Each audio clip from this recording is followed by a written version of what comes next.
अरे भैया, थोड़ी मदद कर दो, पेट बहुत भूखा है।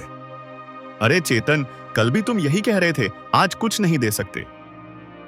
चेतन, जो कभी एक मेहनती इंसान था, अब रोज लोगों से मदद मांगने को मजबूर था। शुरुआत में लोग उसकी मदद कर देते थे, लेकिन अब लोग तंग आ गए थे।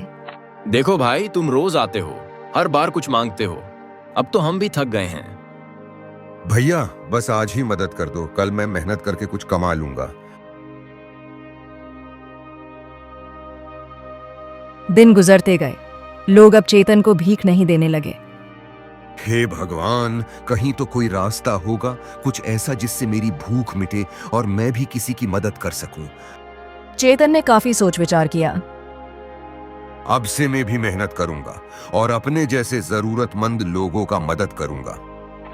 इतना कह के वह गांव की ओर लौट रहे थे, तभी उसकी नजर एक पोटली पर पड़ी।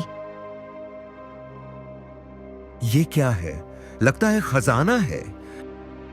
चेतन एक पल के लिए डर गया था, लेकिन जब उसने पोटली निकाली तो सचमुच उसमें सोने के सिक्के थे। अगर मैं इसे अपने लिए रख लूं तो नहीं, मैं ऐसा नहीं कर सकता। मैं इससे जरूरतमंद लोगों की मदद करूंगा, यही सही रहेगा। चेतन ने फैसला किया कि वह इस खजाने का इस्तेमाल केवल गांव के जरूरतमंदों की मदद के लिए करेगा।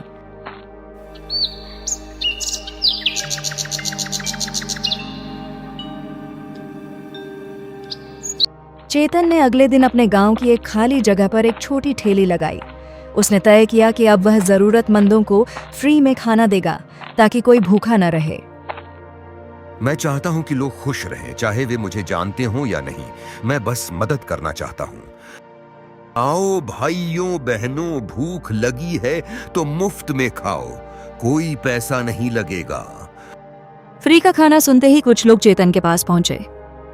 चेतन भाई, आप पहले भिखारी थे और अब फ्री में खाना दे रहे हैं, ये कैसे संभव है? मैं सिर्फ जरूरतमंदों को खाना दे रहा हूं, कोई अन्य इरादा नहीं है। अरे इतना क्यों पूछना? बेटा, आप मुझे एक प्लेट खाना दे दो। बिल्कुल बाबा, मैं अभी आपके लिए खाना तैयार करता हूं। चेतन ने बड़े ही प्यार से दोनों के लिए एक एक प्लेट खाना तैयार किया। चेतन अब हर दिन गांव के जरूरतमंद लोगों को फ्री में खाना देने लगा। शुरुआती दिनों में लोग थोड़े संकोच में थे, लेकिन धीरे धीरे उनकी खुशी और उत्सुकता बढ़ती गई। लेकिन जैसे जैसे चेतन का काम बढ़ा, गांव के अन्य दुकानदार परेशान होने लगे। उनका व्यापार धीरे धीरे कम होने लगा, क्योंकि लोग अब उनके पास खाने के लिए नहीं जा रहे थे। देखो, ये चेतन पहले भिखारी था, अब फ्री में खाना दे रहा है, हमारे ग्राहकों को ले जा रहा है। हाँ, ये तो हमारे लिए नुकसान है। हमें इसका उपाय जल्दी सोचना होगा, नहीं तो हम बर्बाद हो जाएंगे। हमें ये पता लगाना पड़ेगा कि ये फ्री में कैसे दे रहा है, कहीं ये चोरी तो नहीं कर रहा। हमें पता लगाना होगा। गांव वाले भी उतने ही चिंतित थे। चेतन का नया रूप से सब कोई हैरान था। सच तो ये है कि चेतन पहले भिखारी था, अब ये फ्री में खाना कैसे दे सकता है? कहीं ये चोरी तो नहीं कर रहा? हाँ, सही कह रहे हो। हमें सच जानना चाहिए। ये तो नाम का भिखारी था और अब अमीर बनकर फ्री में खाना दे रहा है। शक तो होना ही चाहिए। अगले दिन एक गांव वाला गुस्से में आया। चेतन, ये क्या हो रहा है? तुम पहले भिखारी थे और अब फ्री में खाना दे रहे हो, ये सब कैसे संभव है? मैं सिर्फ जरूरतमंदों की मदद कर रहा हूं, मैं कोई चोर नहीं हूं। मेरा मकसद केवल मदद करना है। लेकिन चेतन, हम तुम्हें समझ नहीं पा रहे। पहले भिखारी, अब फ्री में खाना। हमें लगता है कि ये सही नहीं है। हमें लगता है कि तुम्हें गांव से निकाल देना चाहिए। कोई बात नहीं भाई, मैं कहीं और ठेला लगा लूंगा, लेकिन ऐसे ही जरूरतमंदों को फ्री में खाना खिलाता रहूंगा।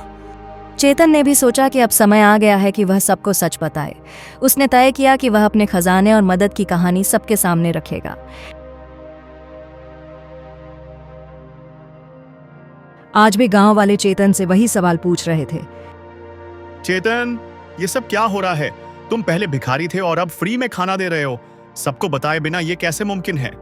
मैं जानता हूं कि आप लोग मुझ पर शक कर रहे हैं और मुझे भी पता है कि आप सोच रहे हैं कि ये कोई धोखा है, लेकिन मैं सच बताना चाहता हूं। चेतन ने गांव वालों को अपने खजाने के बारे में बताया। उसने बताया कि उसने जंगल में एक पुराना संदूक पाया, जिसमें सोने चांदी और कुछ आभूषण थे। मैंने यह खजाना अपने लिए नहीं रखा। मैंने सोचा कि इसे जरूरतमंदों की मदद के लिए इस्तेमाल करूं, इसलिए मैं फ्री में खाना बांट रहा हूं। मैं कोई चोर नहीं हूं, मैं बस मदद करना चाहता हूं।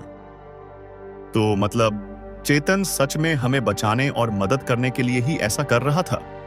हाँ, मैं सिर्फ उन लोगों की मदद करना चाहता हूं जो सच में भूखे हैं और जिनके पास खाने के लिए कुछ नहीं है। चेतन, हमें माफ कर दो। तुम सच में हमारे लिए एक प्रेरणा हो। अब हम समझ गए कि अच्छाई और मदद का कोई मूल्य नहीं होता और कोई भी अच्छा काम कभी व्यर्थ नहीं जाता। कहानी अच्छी लगी तो वीडियो को लाइक और चैनल को सब्सक्राइब कर देना। ऐसी मजेदार कहानी आपको इसी चैनल पर मिलती रहेगी।